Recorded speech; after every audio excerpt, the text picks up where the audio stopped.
Welcome back to my YouTube channel SK lifestyle. আজকে একটা হবে ছোট্ট মিনি ব্লগ। গাইস, তোমরা দেখতে পাচ্ছ কত সুন্দর এই গাছটাতে ফুল ফুটেছে, নীলকণ্ঠ 3টা ফুল ফুটেছে। আর আমার মা মনে হয় আরও ফুটেছিল, নিয়ে গেছে। এখানে একটা কড়ি হয়েছে গাইস।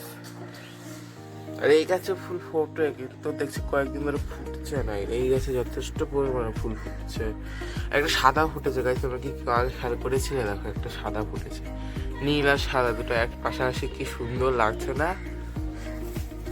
তো গাইস, জলটা দিয়ে দিই গাছে।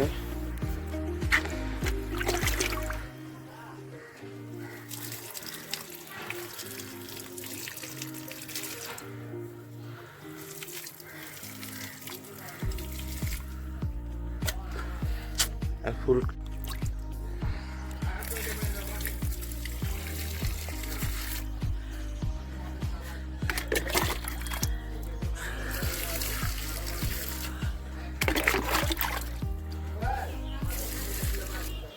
আজকে মিনি ব্লগটা এই পর্যন্তই। ব্লগটা মনে ভালো লাগলে অবশ্যই লাইক কমেন্ট শেয়ার করে দিও। তো আজকে জানো অনেক ফুল ফুটেছে। অতগুলো ফুল কিন্তু সচরাচর আমার গাছটা লাগানো হয়েছে 1 মাস মতন, কিন্তু বীজ থেকে লাগিয়েছিলাম। তো এত ফুল কিন্তু কোনো দিন ফোটেনি, আজকেই ফুটেছে।